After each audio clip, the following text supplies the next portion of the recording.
morning. Welcome to this special edition of Sunday Morning Futures, coming to you today from Washington, D.C. Just moments from now, my exclusive one-on-one interview with President Trump. I will get his take on everything from tax reform and health care to the crisis with North Korea. Thanks for being with me, everybody. This is Sunday Morning Futures.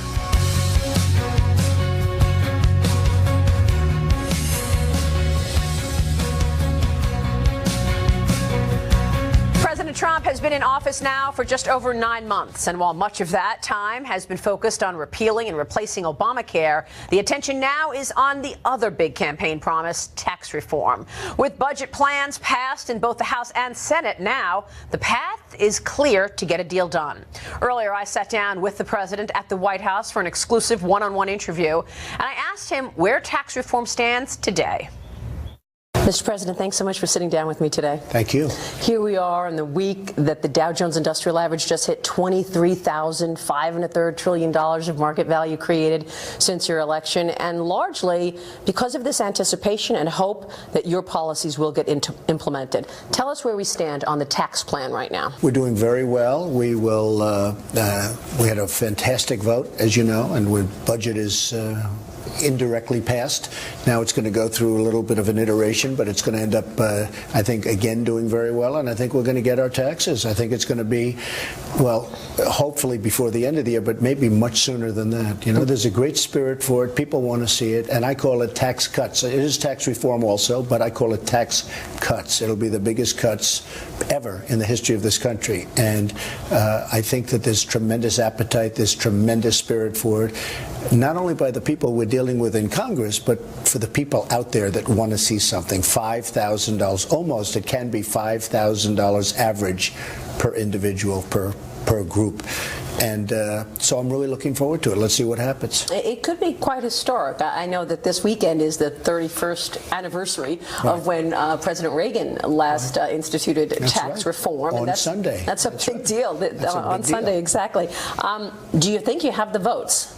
I think we have the votes. I think that Rand Paul actually is going to vote for the tax cuts. I think that other people, you know, we had tremendous enthusiasm this time. Healthcare, I was told, was tougher, but it was close. I mean, so far, I would say it's not even a contest. And I will tell you, speaking of healthcare, I believe we're going to get that also. It'll be in the form of block grants to the different states, and it'll be a wonderful healthcare. It'll be a tremendous healthcare managed properly in smaller doses where you can really do it much more individually.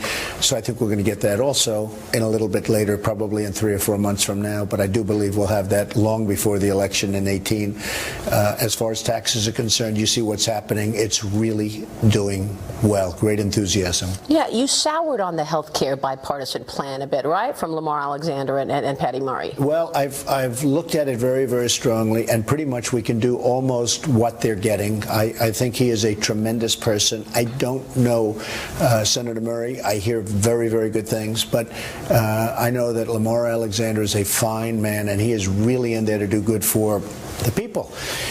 We can do pretty much what we have to do without. You know, the secretary has tremendous leeway under the Obama plans. One of the things that they did, because it was so messed up, they had no choice but to give the secretary leeway, because they knew he'd have to be he or she would have to be changing all the time. And we can pretty much do whatever we have to do just the way it is. So this was going to be temporary prior to repeal and replace. We're going to repeal and replace Obamacare. And I think we actually have the votes. People are criticizing me for saying that. I think we actually have the votes for that. You know, we were basically one short. And I think we're going to have the votes for that also, Maria. Yeah, I want to ask you about that, because even your supporters say, you know, he's got fantastic policies. We want to see this through, but the bickering and the feuding actually gets in the way. So obviously the feuding with Senator Corker, I think there's a personal thing going on between you and Senator McCain. Do you worry that this bickering and feuding gets in the way of your agenda? No, and sometimes it helps, to be honest with you. So we'll see what happens in the end. But I think actually sometimes it helps. Sometimes it gets people to do what they're supposed to be doing.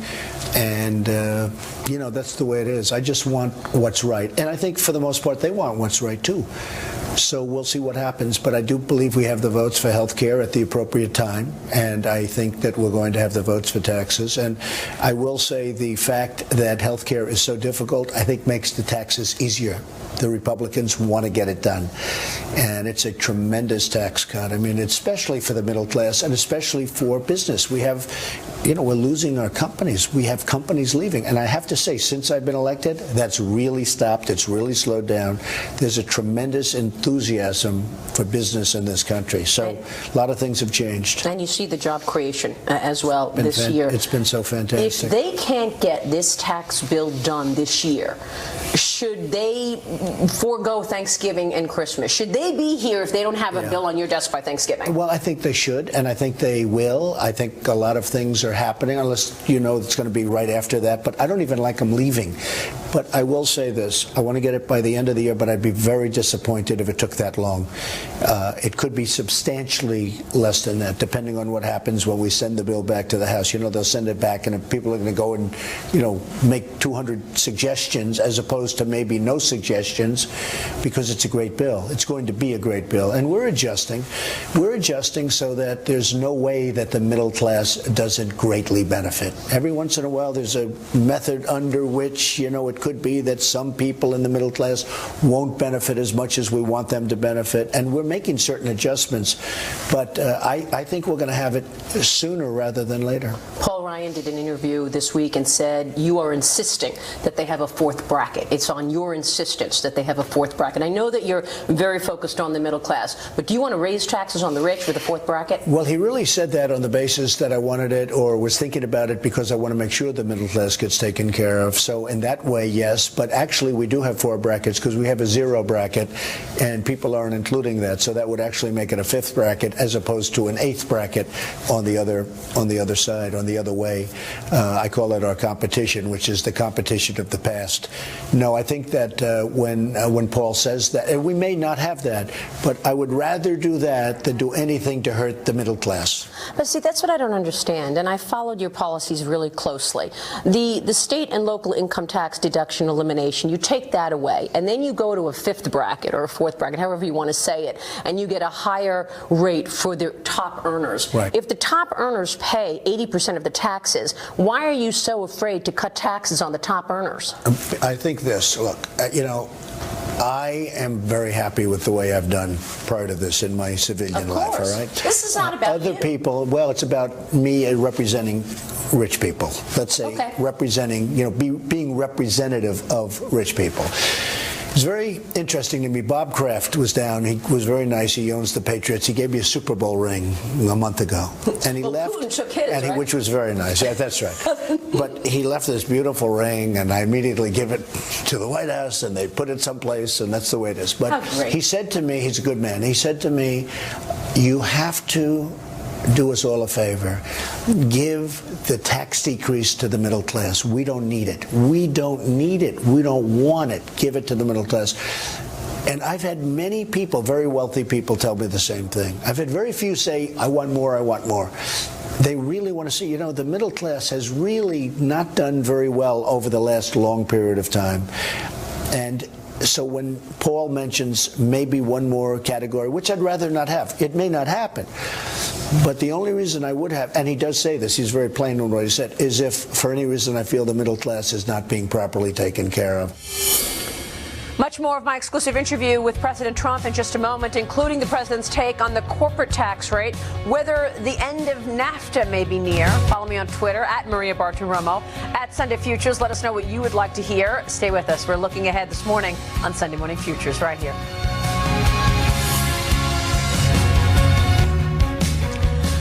Welcome back. More of my exclusive interview right now with President Trump. Moments ago, we heard what the president had to say about individual tax rates, but the corporate rate will be critical, and that certainly will be critical for the economy. I asked him about that. Bringing the corporate tax down, maybe is the most important, and we have a lot of most importance, but bringing it down from 35 down to 20%, that's a massive, it's the biggest that we've ever done. That's a big deal on the corporate rate, for sure. It's a big deal for companies. It's a big deal for investment. I think one of the other ones is expensing. When you write something off in 1 year as opposed to, over many years, I think that's going to be tremendous. We have so many things in this plan that are going to be for growth. And, your next question is going to be deficits and all. And I fully understand that, and we all understand it. And growth, if we pick up 1 point on GDP, that's $2.5 trillion, if you think of it. 2.5, it more than pays for everything. And I think we pick up much more than 1 point. And I've been the one that's saying we're going to hit 3 sooner rather than later. Well, last quarter we hit 3.2. Yeah. We haven't been there, Maria, we haven't been there in a long time. It's been a long time. Yeah. As you know, the previous administration didn't hit it for the year for 8 years. In 8 years, it didn't hit it at all. Here we hit it in, an early quarter for me. And actually, before that, it was down in the ones. It was down in the ones. Yeah, people got used to like 1.5% growth for a long time. Well, I call up, I become friendly with leaders of other very, very, large countries. And I'd say, how are you doing? And they would say, we are not doing well. We are not doing well. GDP is at 7%. GDP is at 8%. We are not happy. And I'm saying, we had it at 1%. So I really think we can do much more than a point. Let's see what happens. But 1 point is $2.5 trillion and millions of jobs. Let me ask you about your courting of the Democrats recently. I mean, the reason that I brought up this other bracket is because I feel like the Republicans get bullied by the left, by this whole talking point of it's always tax cuts for the rich. Yeah. You've been traveling. By the way, that's an automatic talking point. Exactly. I mean, so did you get bullied again? Are you getting bullied again? I don't think so. I mean, it doesn't seem like it. We just got the budget passed. If you get a fifth bracket, but here's the thing, Schumer, I like Schumer, but before he even knows the plan, say, oh, this is for the rich. He doesn't even know what the plan is, and he's screaming it's for the rich. He did it with health care, too. He said, this is for the rich. This is for the rich. You're not going to get your coverage. Everybody is going to go into hospitals. It's going to be terrible. The world is coming to an end, okay? Didn't even know what the plan was. And that's okay. We're all learning politics, right? And he said that. Well, he says the same thing, because I saw him 2 days ago, before he really knew what was happening. He said, oh, no, it's for the rich. It's an automatic statement. It's like in business. You ask for twice as much. Right. Well, you go back with Chuck Schumer. I mean, you're both from New York. No, I've always gotten along with him. Do you think this is helpful in terms of your negotiations? I don't think it matters. I mean, I really don't. But I met with the Senate Finance Committee. I met with the Republicans, Democrats together right across the hallway. 2 days ago, we had a great meeting. Ron Wyden is their chairman. We had a fantastic meeting. There's a lot of similarity. They want tax cuts also, Maria. They want tax cuts, and they want them as fast as possible. Now, they don't want to say it, and they're saying, oh, gee, the middle class, I call them the working people, because they really are the working people, but the middle class doesn't benefit. That's their standard, but they know it. They do benefit. They're the big beneficiaries. The other big beneficiary are jobs. Wages. Right, and that's been your priority. Well, it's been my priority. And if you look at what I've done between regulations, I've cut more regulations in 9 months than any president has cut during the entire term that they're in. Nobody's you're cut better regulations. than President Bush. I mean, the federal pages are down 30% under your leadership. Well, and by the way, I've just begun, because so there's more regulation. Well, there's a lot more. I mean, really a lot more. I mean, I think I can double it before it's over. But a lot of it's statutory, where you have to give a 90-day notice, and then you have to give 120 days. We've given those notices. I mean, we're going to be doing a lot more. But you look at, Keystone Pipeline, Dakota Access Pipeline. These were all dead projects. I approved them in my first few days. I mean, literally in my first few days. See, I think that's why we had a 3.1% GDP, because of the regulation rollback that you did. There are some industries that are not that regulated. I'm wondering what you think about tech right now, because you have these companies that are more powerful than ever before. They've got everything, all this data on us. They're selling the data. Should the tech companies be more regulated? Well, I guess some people talk about freedom, and other people talk about we want to know who's taking ads or doing whatever. And I would imagine something's going to come down along the line like we're doing right now for regular, whether it's a commercial or not, for a normal broadcast company. It'll be very interesting to see. That's an argument that's happening right now. Okay. It'll be very interesting to see there are two very distinct views on that. I can go either way on it. Mr. President, who do you want to see running the Fed? Well, as you know, I've been seeing a number of people, and most people are saying it's down to two, Mr. Taylor, Mr. Powell. I also met with Janet Yellen, who I like a lot. I really like her a lot. So I have 3 people that I'm looking at, and there are a couple of others. I'd say I will make my decision very shortly, pretty shortly. Isn't there a way that you can get Taylor and Powell in there? Because you've got a vice chairman opening as well. You can actually put them both in there. Is that in your thinking? It is in my thinking, and I have a couple of other things in my thinking, but I like talent, and they're both very talented people. And it's a hard decision. It's actually a very, very important decision. Most people have no idea how important that position is. That position is actually more important. A lot of people say get rid of the Fed, take the Fed out. The Fed's a very important position. It's also important psychologically. If the right person is in there, a lot of good things can happen. I think I'm doing a good job for business in that way. People are coming into the country. You saw what happened with Foxconn going to Wisconsin. You see what's happening with Apple, where they're going to. I said to Tim Cook, I said, Tim, I want some of those big, beautiful plants that I see in China. They have to open in this country. You got to give me some big, beautiful plants. It's happening. It's all happening. The auto companies are coming back into our country, coming up to Michigan again. They're going back. We're not going to be taken advantage of. We were taken advantage of by, I wouldn't say the companies so much, but by other countries. We were so badly taken advantage of. As you know, we're negotiating with NAFTA, and they have an election right now and lots of things, but at some point either NAFTA will be renegotiated so that it's fair to the United States, or it will be terminated. And it's very simple. People think that's a very tough statement, but it will probably be renegotiated. But if it's not successfully renegotiated so it's fair for the United States, it will be terminated. Coming up, more from my exclusive interview with President Trump as we look ahead this morning on Sunday Morning Futures. Back in a moment.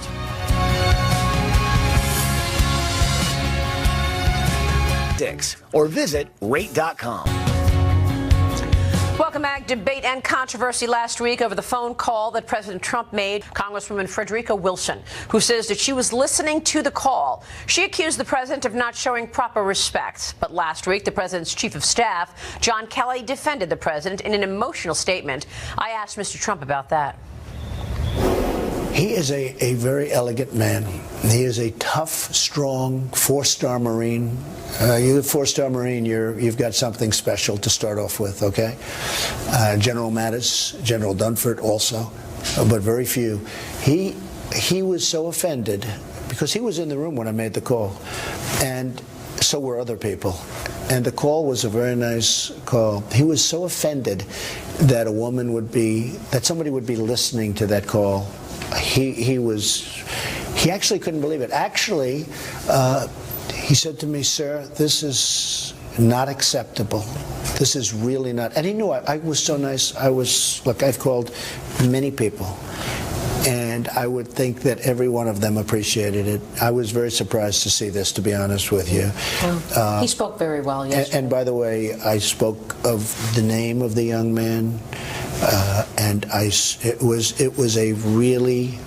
It's a very tough call. Those are the toughest calls. These are tougher than dealing with the heads of countries, believe me. These are very, very hard calls. They're sad, and sometimes, the grieving is so incredible. But he's just an elegant man and a wonderful man, and he is doing a fantastic job as chief. The Congresswoman, Frederica Wilson, she said, everything he said was because he's just trying to keep his job. Yeah, he doesn't need this job. In fact, he didn't really want this job.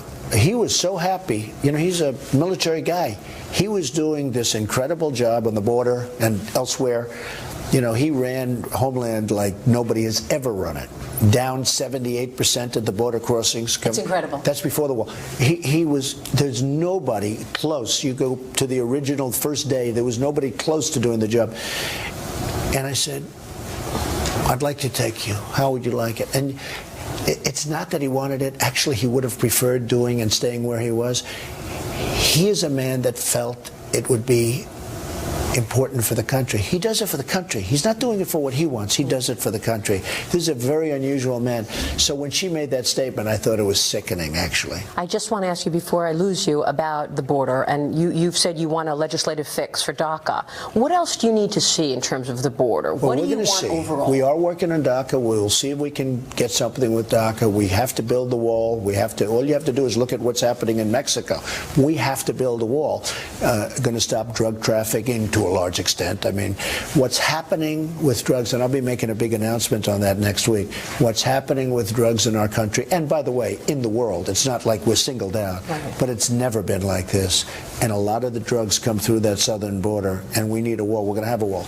We have to, I would like to do something with DACA, and we are negotiating right now with the Democrats. We'll see if we can come up with a solution. But I can tell you, I and the Republicans are very open to it. We have to get something in return. And last week on this program, we had Prime Minister Benjamin Netanyahu. Right. He commended you. He congratulated you for decertifying Iran in what you did last week. Do you think you're going to get the Europeans to support you in terms of sanctions, in terms of not selling technology to Iran? Honestly, I told them. They're friends of mine. They really are. I get along with all of them. Whether it's Emmanuel or whether it's Angela, I get along. I really like those people. I told them, just keep making money. Don't worry about it. We don't need you on this. You just keep making money. When Iran buys things from Germany and from France and from the various, billions of dollars, even us, they were going to buy Boeings. I don't know what's going to happen with the deal. We'll see what happens with the deal. But when they buy those things, it's a little harder for those countries to do something. Would they do it if I really was insistent? I believe they would. I told them, just keep making money. Don't worry. We don't need you on this one. And on North Korea, is our policy with China just about what it does with North Korea, or do we have a separate policy with China for something else? China has been, I've developed a very good relationship with President Xi. President Xi is right now going through his Congress, and it's going to be something very soon is going to happen that gives him something that few leaders of China have ever had. And I'm really good with that. And to be honest, when I told him this, I want to keep things very, very low-key until such time as he gets that. I want him to get that. I think he deserves it. He's a good man. But they have been helping us. They're closing off their banking systems to North Korea. They have cut the oil way down. Now, the banking systems we can see because it all comes through here, as you know. The oil, you can never really see what's going on, but the oil is way down. The oil is, they're doing a lot of things. For the first time ever. For the first time ever. There was a recent article that said I have the greatest relationship of any president, the two of us, and I think we do. I really do. I don't want to be foolish. He's for China, and I'm for the U.S., okay? So we start off with that. But we do have a very good, I would say, an exceptional relationship. And China's really helping us. And we'll see, with respect to North Korea, look, 93% of the things going into North Korea come through China. China is big stuff. I believe he's got the power to do something very significant with respect to North Korea. We'll see what happens. For anything. We are so prepared like you wouldn't believe. You would be shocked to see how totally prepared we are. Wow. If we need to be. Would it be nice not to do that? The answer is yes. Will that happen? Who knows? President Trump has taken to social media unlike any of his predecessors. Coming up, what he has to say about that Twitter habit. Plus, Newt Gingrich will join us to talk about where the president's agenda goes from here as we look ahead on Sunday Morning Futures right now. It's such an interesting question because I have friends that say, oh, don't use social media. See, I don't call it tweets. Tweeting is like a typewriter. When I put it out, you put it immediately on your show. I mean, the other day I put something out. 2 seconds later, I'm watching your show. It's up. You're right. Trump We're watching your Twitter feed. Okay, and they're well crafted. I was always a good student. I'm like a person that does well with that kind of thing. And I doubt I'd be here if it weren't for social media, to be honest with you, because there is a fake media out there. I get treated very unfairly by the media, and I have a tremendous platform. I think I have 125 million people between Twitter and Instagram and all of them, and Facebook. I have a tremendous platform. So when somebody says something about me, I'm able to go bing, bing, bing, and I take care of it. The other way, I'd never be able to get the word out. Yes, the president's tweets dominating much of the news cycle since he took office, of course, and he was answering a question of mine, basically saying, don't you think some of the unscripted tweets take away from your broader message? I'm joined right now by former House Speaker Newt Gingrich, a Fox News contributor, and it is always great to see you, Mr. Speaker. It's great to see you, and I want to commend, this was a great interview, and I think you brought out a sort of calmer, more explanatory side of the president. I thought it was very well done. Thank you so much. We were just showing a cover of your book, Vengeance. Congratulations on the book. I know that we want to talk about that because you get in here foreign policy, and it's a great book. The president has his way of doing things, and I spoke with so many people ahead of this interview, and most people said the same thing. We like the policies. We like where he's going in terms of tax reform. We just wish he wouldn't always step on his message, but he doesn't see it that way. No, I think part of it is because he finds it very hard to accept criticism. And he did it, therefore it must be right, even if objectively, not too smart sometimes. I think also he has been astonishingly effective with social media. Right. Both Facebook and Twitter. And I think people underestimate. A good friend of mine, Randy Evans, said the other week that in a little while, another year or two, lots of reasonable people are going to start saying, I don't quite like some of the style, but he's really effective. And I think that's what you and he were talking about in this interview, that when you look at the tax cuts, which I think are going to happen, you look at the deregulatory policy, which has been amazingly effective, you look at the conservative judges he's getting. I mean, he and McConnell have collaborated. They've had twice as many judges approved so far as Obama got in the same length of time. And they're conservative, and they're on average 8 or 9 years younger than the Obama judges. So he's shaping the next generation of the judiciary. All these things are happening in a methodical way. Meanwhile, he gets 57 Sunni countries to come to Riyadh. He's about to go on a trip to Asia.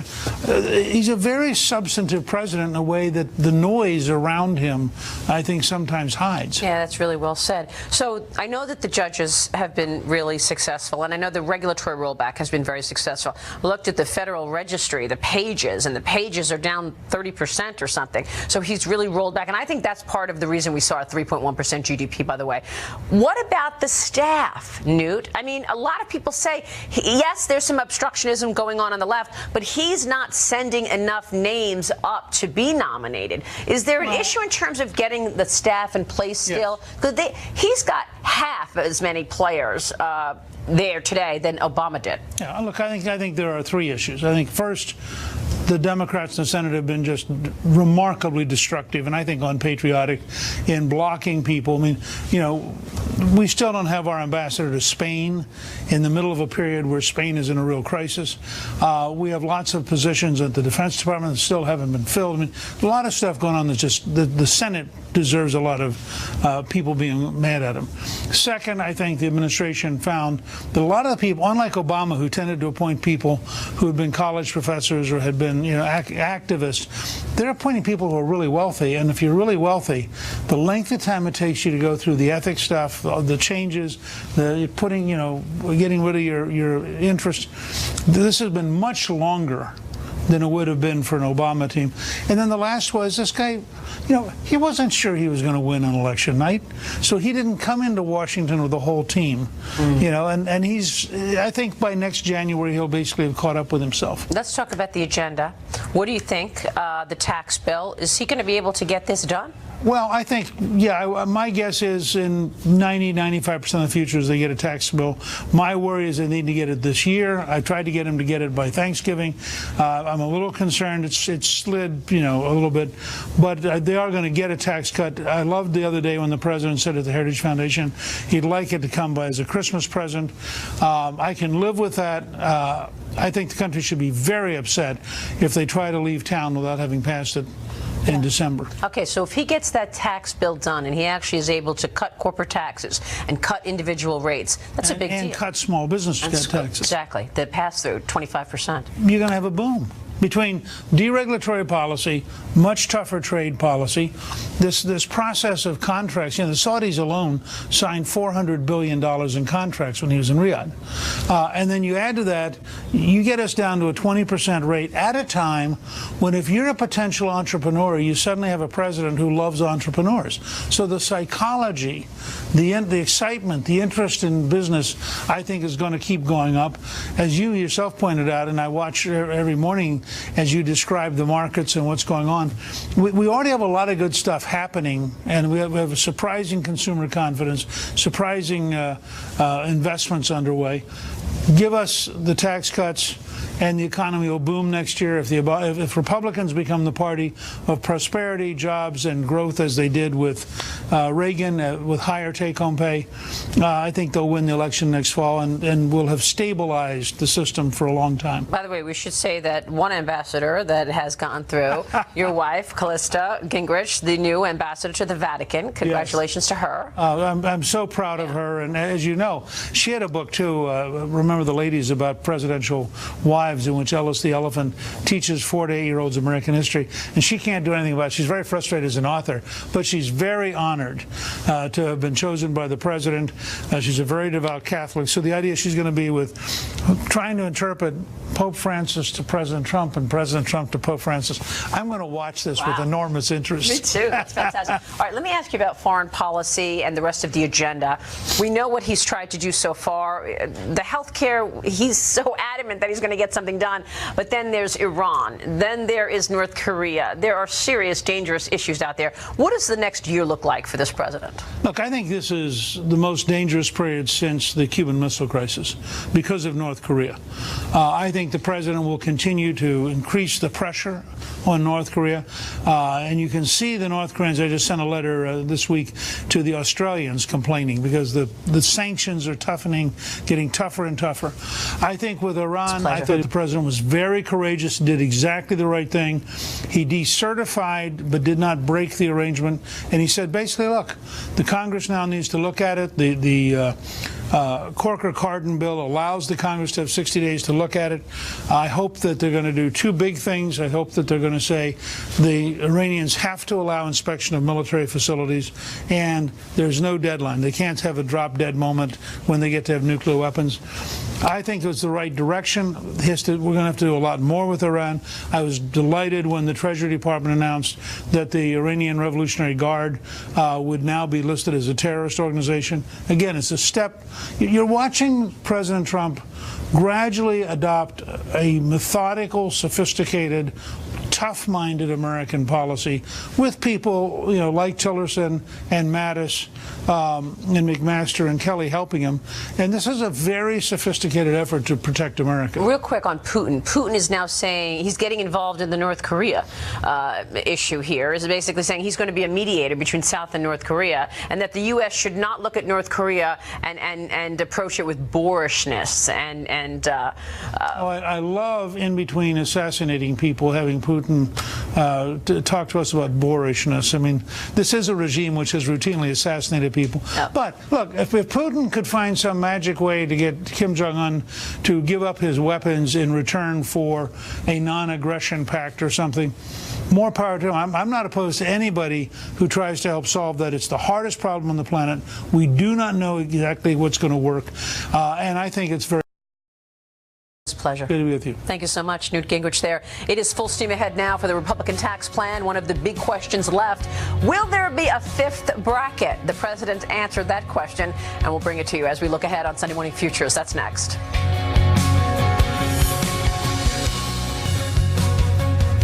Can you give us any sense of this fifth bracket? I mean, if you do a fifth bracket, is that $1 million? Is it $2 million? What's the number? I don't think we'll use a fifth bracket. I only want to use a fifth bracket if for any reason I feel the middle class is not getting as much as I thought they would or as much as they're entitled to. They're entitled to a lot. This is about the middle class. It's really about the middle class and about jobs. And if I feel that the middle class is not getting what I want them to get, and that's going to be a lot because I want them to get really a lot, then I'm going to do a fifth bracket, which will give them more. President Trump talking about his tax reform plan. So with House and Senate budget plans now in place, where do we go from here? Let's bring in our panel right now. Brad Blakeman is a former deputy assistant to President George W. Bush. John Hilsenrath is the chief economics correspondent with the Wall Street Journal, and it is good to see you both. Thank you. Your thoughts on this tax plan, John Hilsenrath? Well, one of the things that really struck me from his comments from the whole interview was the timetable that he laid out. He suggested that they're going to go, that he expects this to happen very fast. A lot of people are saying year end, maybe maybe into next year. He said no. He wants to move even faster than that, and he'll be disappointed if it doesn't happen sooner than that. So he sounds like a person who's pretty optimistic about the chances of getting this done. Brad, in terms of what this tax plan looks like, will we be able to get this across the finish line, even though there's pushback because of the state and local income tax deduction? I think we will. Yeah. And look, we had some good news on the budget. The budget sailed through. We only lost one Republican, but the president knew exactly what was going on in the vote. We didn't get Rand Paul, but the president said we're going to get him for tax cuts. We don't have time. Newt Gingrich has said time and time again, even on your show, we better get it by Thanksgiving. Now, I'm willing to slide to the 15th of December.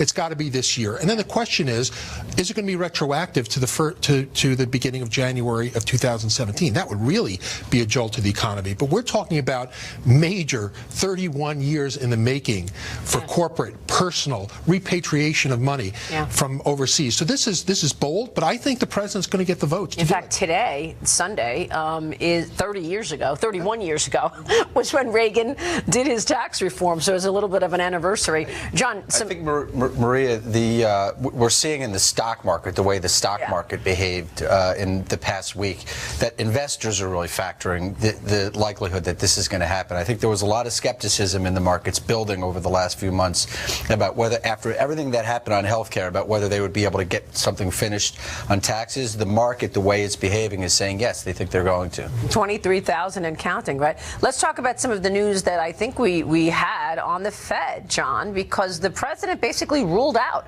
some people in that interview. I thought when I asked him who he wants to see run the Fed. I think we won't know until he actually makes his choice, but it sounds to me like he narrowed his list from 5 down to 3.